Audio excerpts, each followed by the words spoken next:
very much required. So, yes, thank you, Smita, for taking that part. And Smita is an amazing coach, somebody who has a vast experience in HR in the field.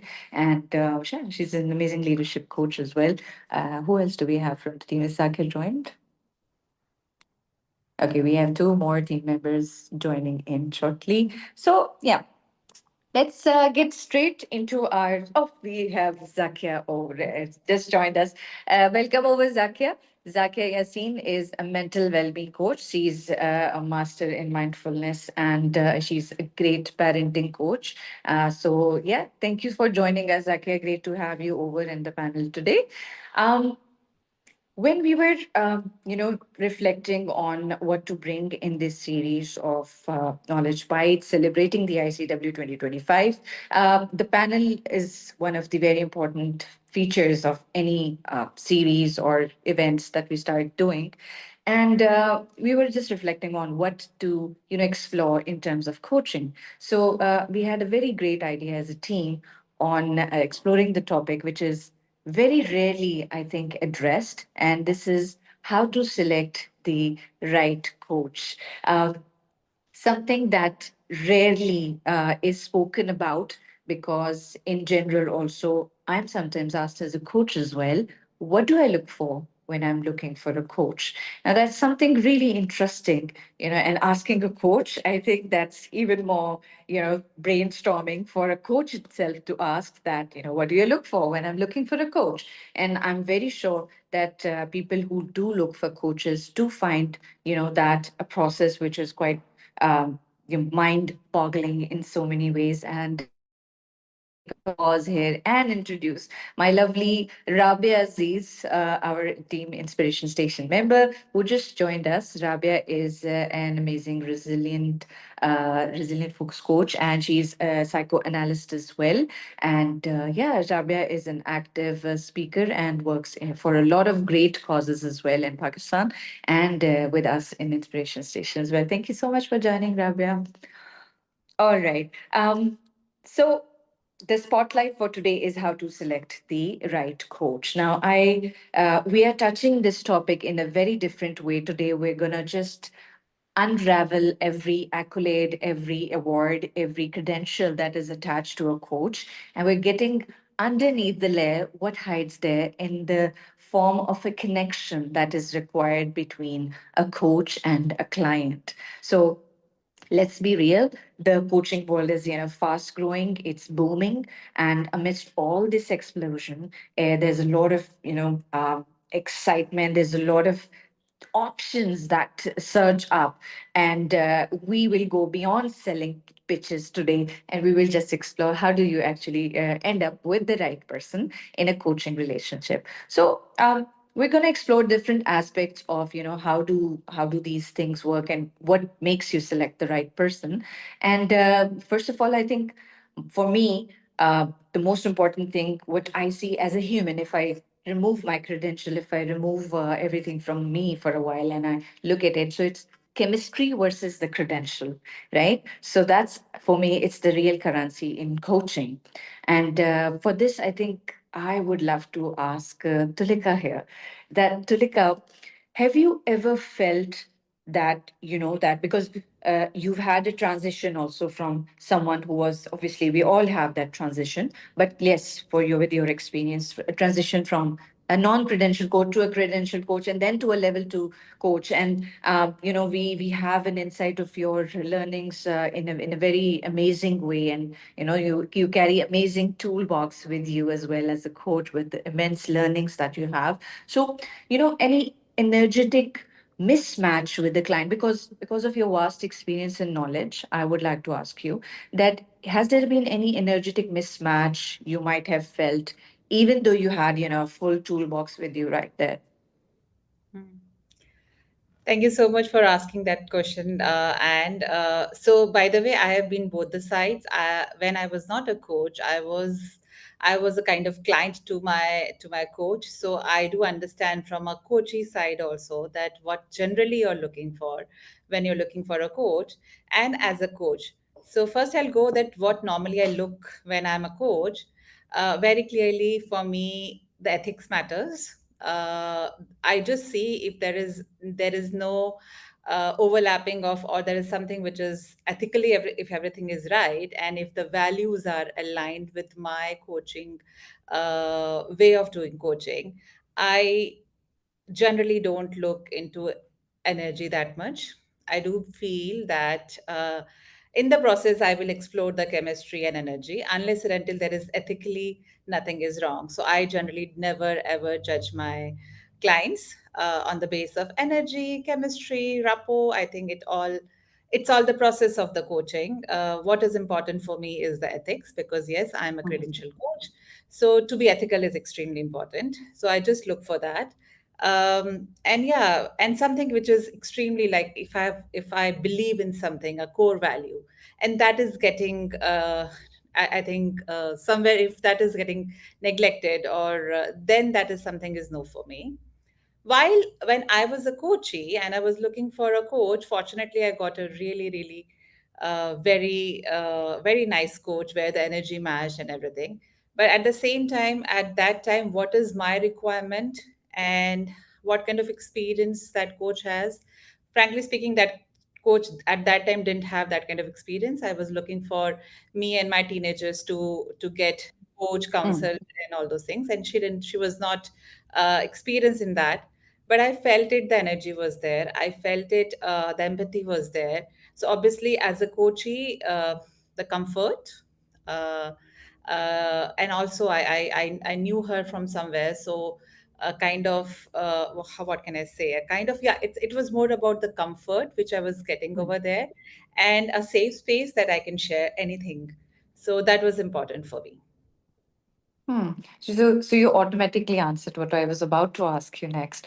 That, as someone who got coached and then got into coaching, what is it that something? So you said about feeling safe, right? And I think that's the ultimate thing in any mental health professional field. That, and then we'll slowly coming to therapy and mentoring as well. So, but to top it, other than feeling a safe space, what else could a client feel to make them feel that, this is my go-to right person? I think no judgment. If you sense that the coach is judging you whatsoever, so I think that is something a no for me. So obviously a very feel open, comfortable space where there is no judgment attached, and a trust which is being built. I'm sure that it takes time to build that trust, but yeah, that is also becomes a very, very important part in a coaching or a counseling or a therapy sessions.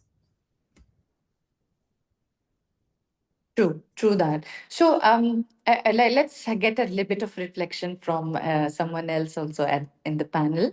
Smita, what do you think? How can a client check for the authenticity in the presence of the coach? So, other than, something that just seems there, what else can a client check for authenticity or the presence that shows?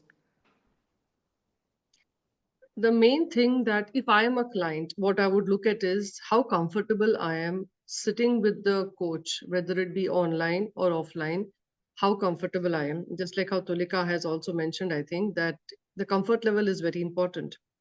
As a coach, we don't judge anybody. We don't look at any kind of judgmental qualities when it comes to a client, because for us, everybody is a client and everybody comes from the same the same they are ultimately, they are people who have approached us with the confidence that we can change something for them.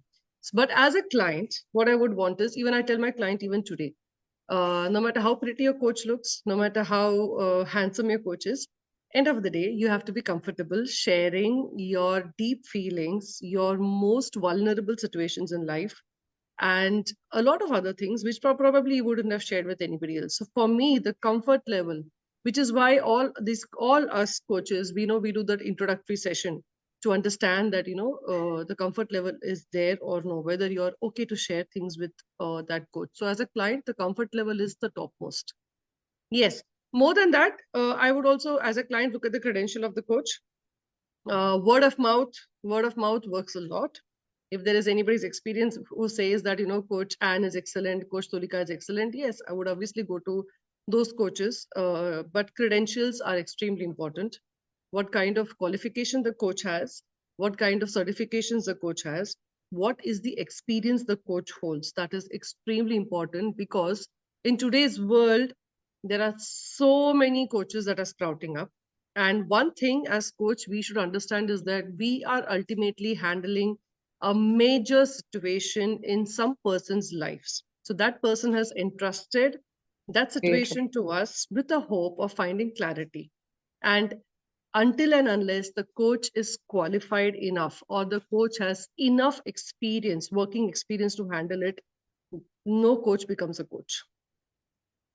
Very true. And I think very rightly marked there. So, coaching is a very cognitive process. And hence, that's why to feel safe in an environment, you need several factors there, which includes, like mentioned by Tulika and Smita, the presence, the listening, the credibility, of course, as well, is a major part of it. So, we do look beyond the credential, first of all, definitely, but then credentials do emphasize that a person has gone through a certain hours of experience to reach that threshold where you can, you're able to trust their experience, perhaps. So, yeah, that takes me to the next bit, which I marked as something which should be, highlighted, and that is, I feel a very, area that is usually very gray for us as coaches as well. So that's the client's readiness. Is it the right time for coaching? Right. So I would like to ask Tessa this question that Tessa, what do you think? What are the signs that show that when do you, as a coach, perhaps for you as well, do you ever feel that it's not the right time for coaching for this client, or, it's not the signs they are showing me? I think coaching can happen anytime. However, what sometimes happens is people confuse coaching with mentoring or counseling. And this might be something that needs to be set within a frame. And that's why I'm always a big fan of first having a chemistry call or something like that. Also to set a little bit of I would say, quite a contract almost between the two. It's about the ethics, as Tulika said, right? The safe space that Smita mentioned. But it's also about what is coaching and what is coaching doesn't do. Hmm. Hmm. So listening to everybody, I thought about the different types of coaches I had. And each and every moment I also or throughout coaching I also had a moment where I was like, you know what, I perhaps need to have a different coach or a different style. So it is important to, every time when you engage in a coaching session, you need to have a goal. Or if you go through a series, because sometimes it's very good to do a package of 9 or 12 weeks to really go deep, right? Yeah. And really True. build up that relationship and really go through that entire process. The other thing that I believe is important is you have to understand the approach of a coach. There are different styles, different techniques, different backgrounds, different specialities. There is no right or wrong in that technique.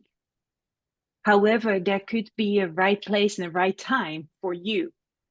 What matches your goal best? So I've had a coach who's deeply into mindfulness and spirituality. And that was because my goal was that I needed to sit still. I needed Hmm. somebody to help me and coach me through sitting still and going deep. While I've also had a coach who was far more action oriented with a whole different technique and style. And again, that served my goal and my benefit. So I have had instances where I have been perfectly honest with a client once where I said, look, I think you're ready for something else. And and I'm still in touch with that person. And that person came back to me just last month, actually, saying, you know what, that was right. And it really helped me. And that different side of coaching and that different approach to coaching really helped me. So I think with that, I did the right thing. The techniques that I used, my focus areas and everything had served its purpose, but her goal changed. Hmm. She achieved the goal that was part of that coaching journey. And her next goal was very different. Hmm. So that then meant, change. Yeah, yeah, true. So I so agree there, and I could see myself when you were saying, you just, I never take a one-to-one session, a single session. I never do that because I find that as an injustice, actually, because I assure them that, there's nothing that's going to change in a single session because we're not having that. For that, we have the chemistry call always, and all of us do that as coaches, right? And that is enough as a conversation. But if you want to just go into deeper work, change work, then you need for a much more like you said, to build rapport, to build that connection, you need some time with this person, and you can't build a skyscraper on shifting sand. So yeah, that is something to understand. I think And that, yeah, tell me. I also think very often, just to circle back to that, it happens also from time to time that people think that coaching is mentoring, and it is very different. And I think that has happened to me once too. Somebody wanted me more as their mentor than they wanted me as their coach. Hmm. True. So, That's why setting up in the contract, it's super important for us as coaches as well. So define what to, foresee in the relationship that you're developing with the client. So as in which, a role are you setting up? And that's why my next question goes to Rabia, because Rabia is someone who works in different roles as a therapist as well and as a coach as well. And I'm sure she has a very quick shifts between these two. So Rabia, how do you handle someone when, someone wants to coach, is open to change, and then you see this is no more a coaching client, it's gone into therapy? Or, just shed some light on that. How do you transit from a coach to a therapy, or how do you mark that for yourself?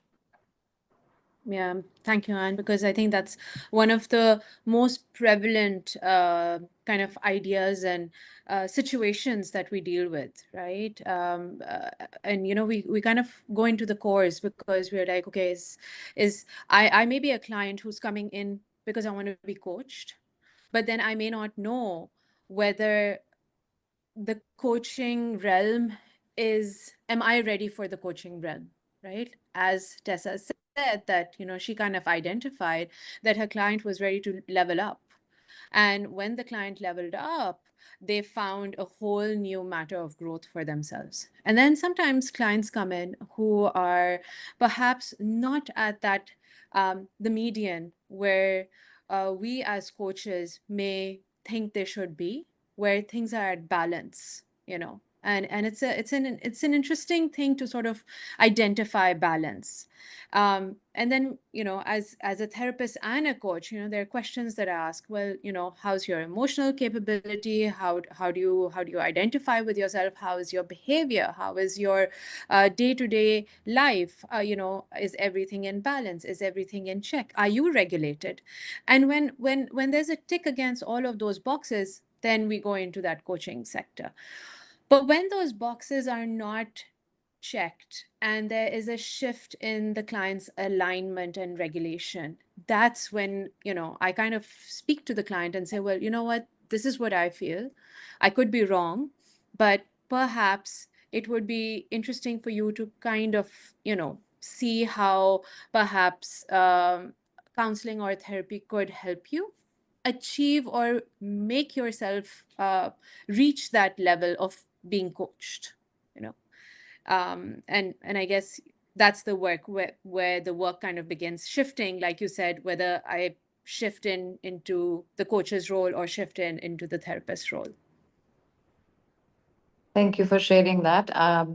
Indeed, it's it's challenging, but like Tessa said, when a client comes in, so sometimes they are just forcing. And I was, by the way, speaking of this in my training session this morning as well. So differentiating between coaching and therapy and all that. So I was asked this as well from a participant, that what if the client really wants a suggestion? And then I said, then you're no more a coach. You take off that hat. Simple as that. So it's like you said, it's really good to just explain beforehand, and then when you realize that there is something that is not shifting for them, or and that is what ICF, by the way, also suggests in their ethics, that once you see there's a fine line drawn there, so once you see that your coaching relationship is not making any much more progress or difference for the client, and you feel there is a there's a fog ahead, so then that's the time to refer to a therapy, or to another mental health professional in the same context. So I think the next question is, Zakia is the right person to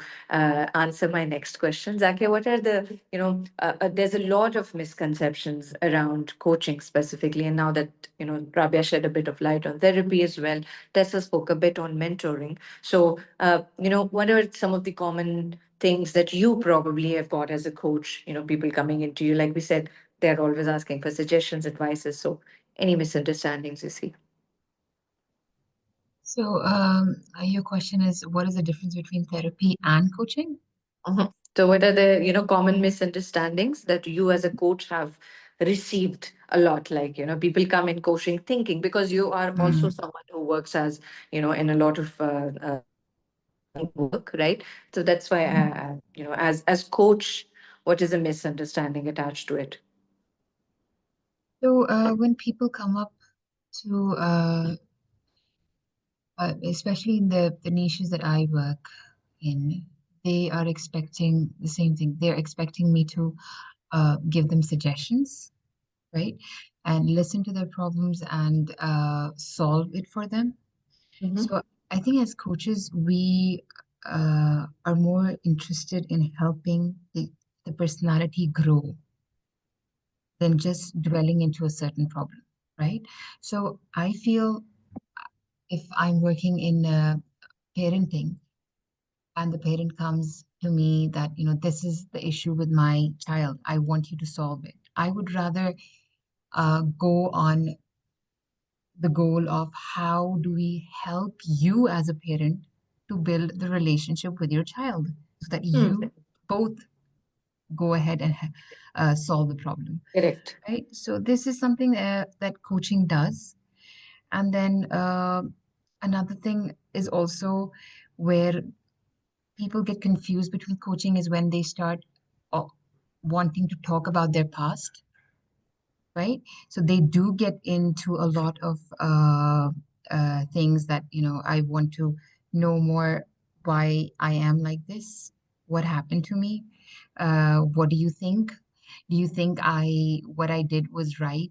Do you think I was wrong?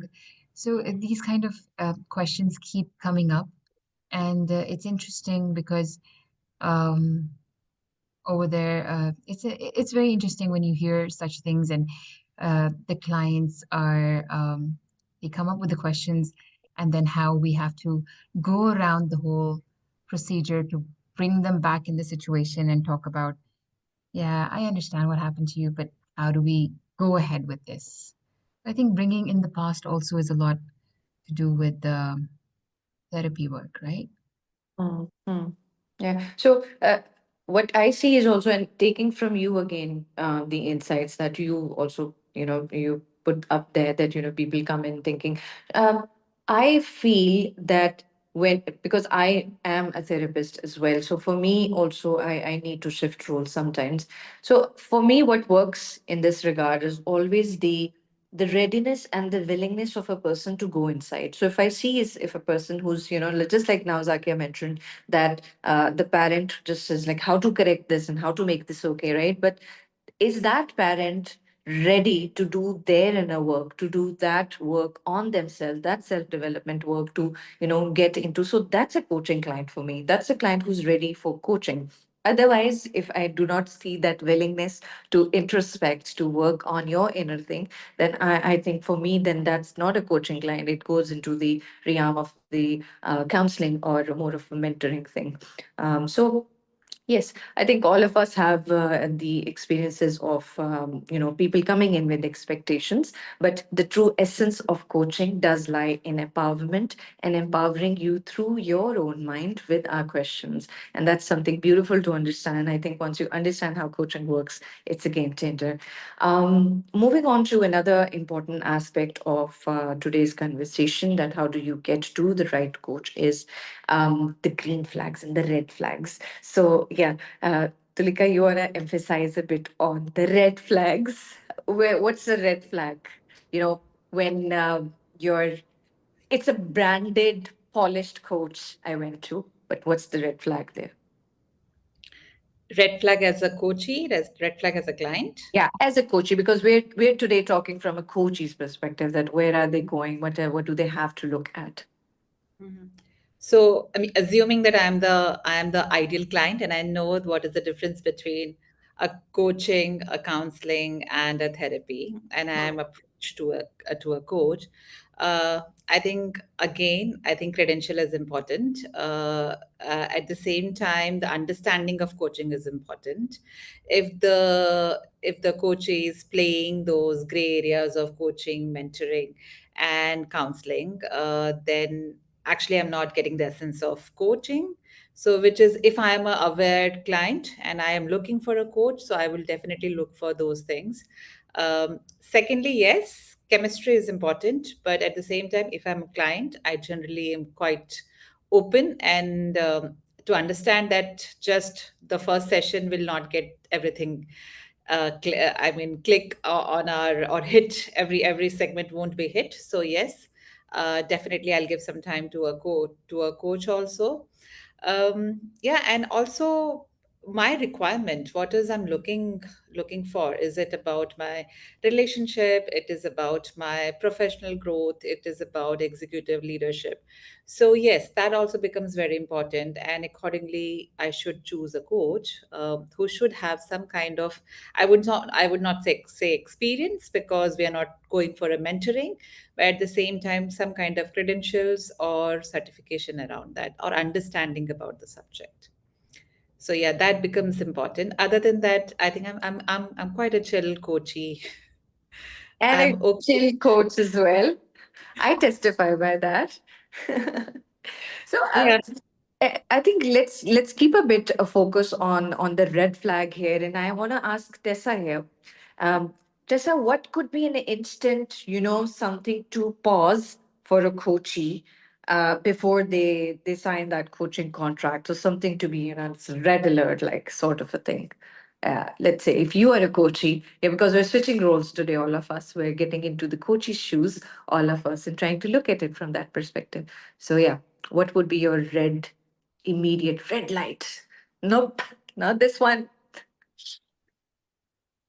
I think if during the chemistry call that chemistry is not there, and that's is by thinking about questions like, do I want to show up for this person? Do I feel energized and forward focused in with clarity on whatever I want to resolve? Um, and do I trust, and do I feel safe? And those are four highly personal questions. You can prepare yourself by looking into the different styles of coaching, the different techniques. You can look into credentials and everything. You can look at somebody's background. However, if these four highly personal questions are not, giving you 4 out of the 5 stars, you should perhaps have another chemistry call Mm. just to make sure that you feel good. Mm. Um, don't get me wrong. I've engaged deliberately Mm. with certain coaches that I knew were going to push me over that plateau, right? So there was a form of discomfort almost because I knew that it's like getting a personal trainer Mm-hmm. because you know that that personal trainer is going to hold you accountable, right? And that person is going to call you. Have you done your right? Yeah. However, it shouldn't be in a way that you feel unsafe, that you feel confused, that you don't feel energized. That's my opinion, at least. Smita, you want to add something here? Yes, just to add on to what Tessa and Tulika were saying, the biggest red flag actually would be if the coach is trying to fix me. Okay, I don't need to be fixed. I don't need my questions to be answered. I want myself to find a way, a path. I want to be empowered, basically. The Mm. coach is not here to fix me, the coach is here to empower me. Because a Okay. coach can fix one issue for me, two issues for me. What about the issues I'm going to face lifelong? So, as a coach, my aim is to empower my clients with those tools and techniques which they can use lifelong. I don't want them coming back to me. Good, they come back to me, it's good for me. But I don't want them coming back to me, dependent on somebody for their life. I want them to be handling things on their own. That is the biggest thing. If their coach is fixing me, then that's the biggest red flag, I would say. Beautifully said there. Beautifully. I think that's because that's the true essence of what coaching is. So, yes, if you are looking for coach, then yes, understand that they don't make you dependent on themselves and they just, you become a free person after seeing a coach, an empowered person. Yes, Rabia, I want to add something here. Yeah, absolutely. Like, Tessa and Smita, very rightly added so many of the essential red flags. Two of the things that I feel can be added here is when a coach, being holding your coachee accountable is something brilliant, and like Tessa said, in a gentle, suited manner. Mm. And sometimes it may not be as gentle, but mm, two things: a coach knowing their personal and professional boundaries. So if there's a coach who is acting as a friend or a therapist as opposed to a coach, then that's a red flag. True. If there's something which is not feeling right in that coach-coachee relationship, right, in the boundary keeping methodology. And the other one is imposing belief systems or imposing an agenda which may not feel is coming from the coach's rhythm, right? That kind of is non-consensual. That's when we see that it may be something that is not, it's an absolute red flag. Thank you. Exactly. That is actually also very rightly marked there. Zaki, you want to add something? Yeah, so I have I have a personal experience that I went through. So I had a coach, and I was with him for quite some time, and I always felt around him that there's something he's trying to tell me, which he every time I approached him, I felt like, uh, I need to, I'm not doing things right. I'm not doing Mm. things right. And this was long, long, long back, Mm. maybe 10 years back. And I felt like I remember that feeling. So every time I went, I told, this is happening. And how do I?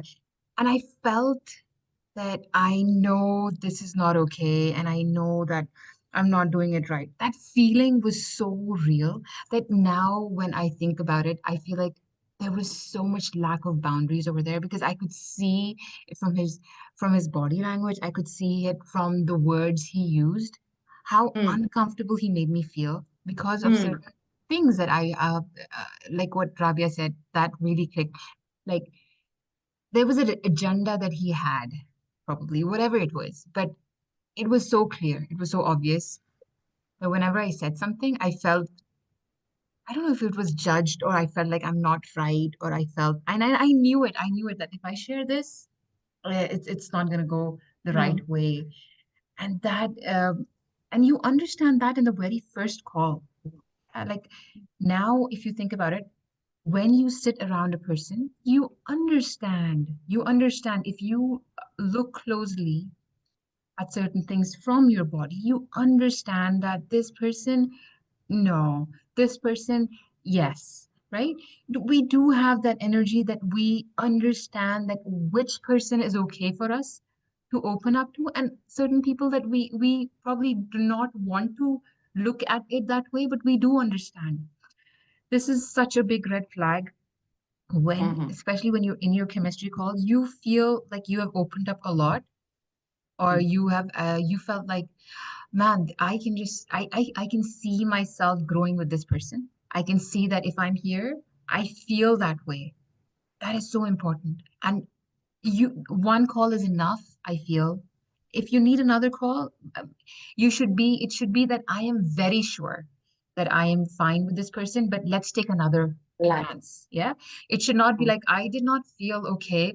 Let me give it another try. This is very important. If you feel this way, that I need to give this person another chance. No, that's not your job as a coachee, right? Correct. It certainly means that you need another coach, because you're not supposed to try hard with the person who wants to be there for you with your problems.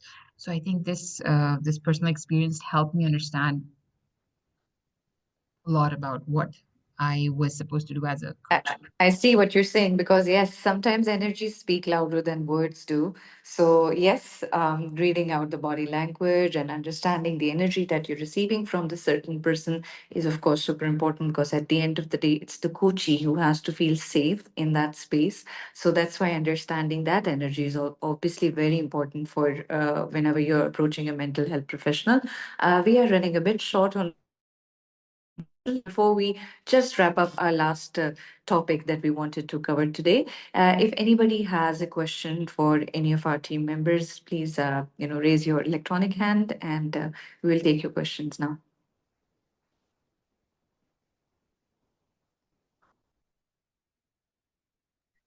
Hi, sorry, I'm driving. I don't know where the hand raise thing is. It's fine. Go ahead, please. All right, so my question is that like if a client comes to a coach and tends to like focus on their past and like reveal some unresolved issues from the past and like to talk more often about the past unresolved issues.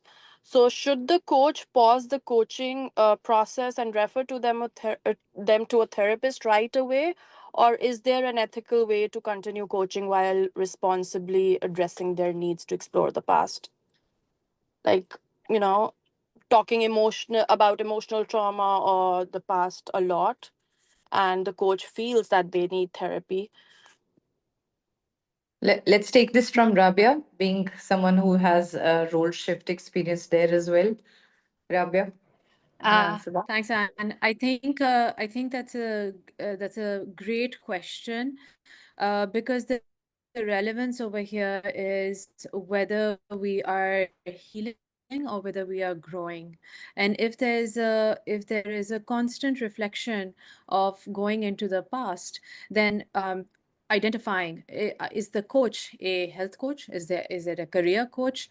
Are they a trauma coach? Are they a resilience coach? So it depends what kind of a coach has the coachee reached out to. Say for example, if the coachee is talking about their past persistently, like you mentioned, but they're talking about childhood trauma, and the coach is an executive coach, then the executive coach will make the ethical decision, or say that, well, you know what, I am equipped with talking about executive functioning and talking about career and mindset growth. Perhaps it would be great for you to sort out or seek out this particular arena with a counselor or a therapist. Hmm. So we can continue doing our work, and you can refer these questions to a counselor or a therapist. Now that can happen in conjunction. True, true. Thank And you. that this ICF also, the International Coaching Federation, has clear guidelines regarding shifting a client from coaching to therapy. So, yes, thank you for that. Maha, please go ahead and you can put your question ahead. Thank you, everyone, for this session. My question is, I'm actually still at the beginning of this journey of coaching, and I'm doing that. Started reading some books. My question is there a feedback from the coach to the coachee, or asking the coachee for the feedback, and vice versa? This is the question. Do I ask the coachee for a feedback, or Mm-hmm. or I give a feedback to the to my coachee? Panelists, anyone? So I'll take that, Anne. Yeah. Thank you so much, Maha, for the question. The feedback is a very important when it comes to in a coaching conversation where we do have accountability on our actions, what we do it. At the same time, generally, it is a non-judgmental feedback of the personality which we do it. Feedback only on how we are improving and how we are going forward. That's kind of feedback normally we do it in coaching sessions. And it could be both ways, absolutely. And that alignment is important on the feedback, how the client and the coach is aligned. If it is a one-on-one, if it is a corporate Mhm. coaching, then Okay. obviously the whole organization. But at the same time, the contracting happens when it's be it a three-way contract, but there's a structure to a feedback in that also, and we have to follow that. This all has to be defined Mm. before in the contracting section only, not in the contract, but while we are actually defining the frame a work of a coach. So when does it go? Like, let's say I have a client, and let's say we have a set of sessions. So does it happen every time at the end of the session, of the coaching session, or apart from the corporate, let's say? Mm. Okay, so individual client, it is you defined at how you wanted to have a feedback, not Hmm. necessarily every time. And I do feel that it is not a very because a coaching session progresses with every coaching session. Right. So and if you can just elaborate of what you mean by feedback, because feedback is normally what we do on our actions, and normally when we do the feedback it's on accountability, not any judgmental personality feedback. We do Right. it in coaching session. Yeah, I mean by feedback, let's say about a certain behavior. I do not have actually a solid example now. It is just based on the part that I read of the book. So Okay. as you said, without being judgmental, of course, without being or explaining to the let's say I would explain and educate my client that it's important to take the feedback. I am on their side on whatever. So do I give feedback? So Mm. I heard you speaking about behavior, and we don't give feedback on behavior and beliefs. Oh, We resolve it in our coaching session. So okay. feedback is absolutely purely on the coaching session, what we have taken, what of action plans we have decided, and at the end of the session, accountability. So just that. That's it. Very Ah, professional. No behavior and beliefs. Nothing comes as a feedback in terms of. okay. Okay. Thank you so much, Tulika. Yeah. I think Rabia has to say Yeah, something. absolutely. Tulika, you know what? You put it so on point, in terms of the constructive method behind feedback, because feedback is so important. But Maha, just, for clarity purposes, this is not an advice giving or an opinion sharing situation. It's not a performance review, and it's not like like Tulika said that, if a behavior or something is coming in, it's not an emotional credibility report. So a coach usually steers clear of all of these things, because again, those fall into a very murky kind of a a situation. And as Tulika listed all of those things for you in terms of feedback, that's what a an ethical coach would follow. Thank you so much.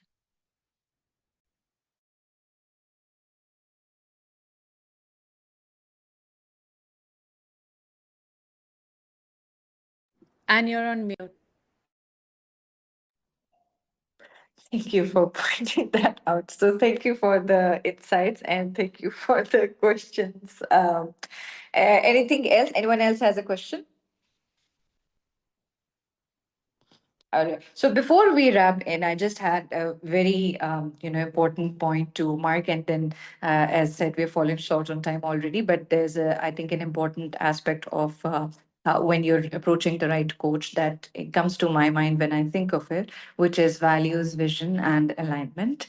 And I see Tulika smiling whenever I use those words because I know that's a favorite part of her, whole coaching system that she follows. And I feel also that's the heart of a coaching fit, right? So let me just ask my panelists, and you can just, just answer it, whoever wants to add their, I would like all of you to maybe add your perspective on that, you know, how much of these shared values, the core values, do you see important, in a client coach relationship? And what if you've signed up, you saw this credible coach, and they're just great and amazing, but then just after the first session you realize that's it's not going that way. So yeah, what do you as a client do, and how important is that alignment, you feel?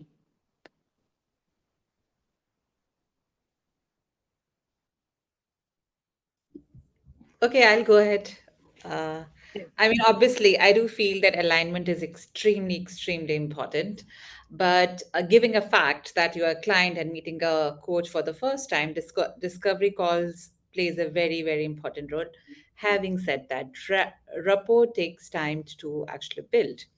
Unless Hmm. and until there is something absolutely ethically wrong, or absolutely something is absolutely off, I would, Mhm. as a client, and definitely as a coach, I never judge my client. Be it value also, if there is there is something, something is not aligned, but it's still not my place to judge the person, unless and until which is something absolutely no for me.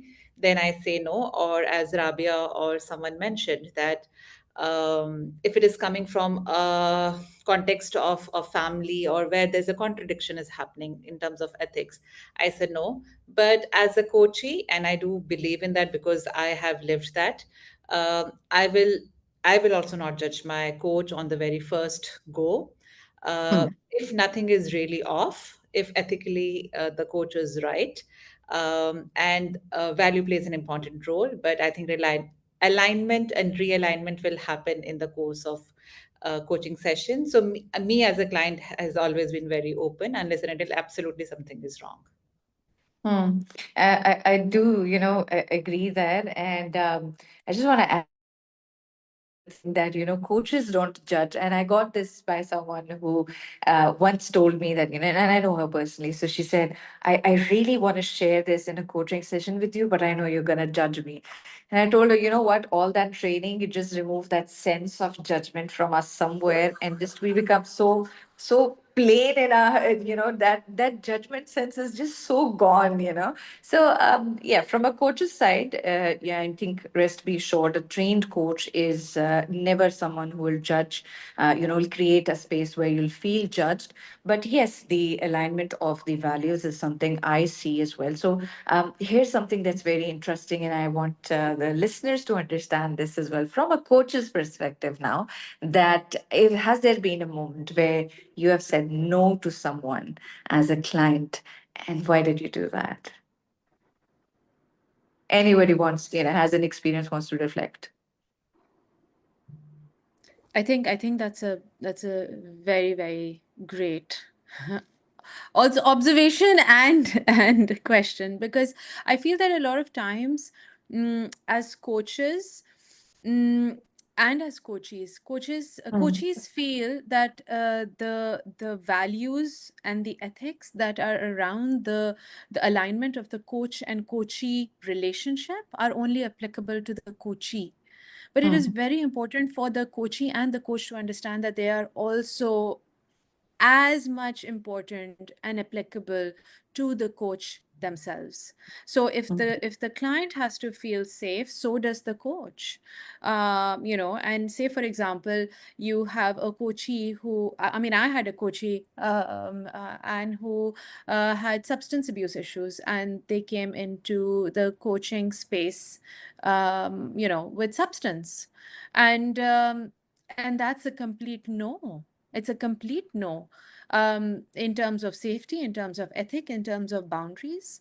And so, that nullified the contract. But then that takes us back to the contractual making. The contract that we make, have we listed all of these things? Yeah, correct. So I think one of the really, really important things is that the commitment and the growth is for the coachee, but also for the coach themselves. And this is how we can keep, Very true. upping ourselves. Very true. I think with every coachee that comes to us, we learn a lot of things as coaches as well, and that's why we also, do have some boundaries, some our own set rules there to see that who is. Tulika wants to add something. No, actually, Rabia so rightly point out, and I had that situation once where one of the coachee told me that I want you for the next 1 year just booked for myself. Money is not an issue. Whenever I'll call you, you just need to pick up the call. I said, sorry, that's not how I work. So you need to have a boundary. Coaching. Yeah. Yeah, I said, and it was for 6 months, I guess. Initially, he said 1 year, and then say 6 months, and he was throwing on the numbers that you take this, you take that. I said, I'm sorry, I don't work that way. Yeah. And he was behind me to just, and then later he said, okay, not anytime, but at least 3, 4 times in a day, just for 5 minutes or just 10 minutes. I said, no, that's not how I work. So absolutely right, Rabia. I think as a coach also to feel that safety is extremely important Yes, for that. and you need to have. So I had a similar experience as well, where I was contacted to, coach someone who was on substance abuse, and so the wife wanted me to coach the husband. So I clearly told her, first of all, I am not comfortable doing this, and then she kept on. She said, "What kind of a mental professional are you that you're saying no?" So I had to actually very politely explain to her that everybody has their own boundaries, their own set of rules as well, and at the end of the day, beyond being a coach, we are humans. We all have those values, those principles that we lead our lives on. So I think that's very important for a coachee to understand as well, that if you said a no from a coach, that has to do something with their set of rules, and they're not judging you for that perspective. So they're saying no. It always has to do with their own boundaries, like Rabia mentioned, like Tulika mentioned. So yes, I think we covered pretty much every aspect of it. There's a little bit of it that's left, but yes, we enjoy doing these conversations so much that we can go on for another hour, but not to keep the audience engaged. Do join us tomorrow at the same time. We have another lineup of an insightful session with me and Rabia on a journey through neurosomatic to emotional resilience. And it's a very interesting topic. We'll just talk about this tomorrow. Thank you so much. Anybody who wants to add an insight before leaving, or a question, maybe who has joined late has a question for any of our coaches, please raise your hands.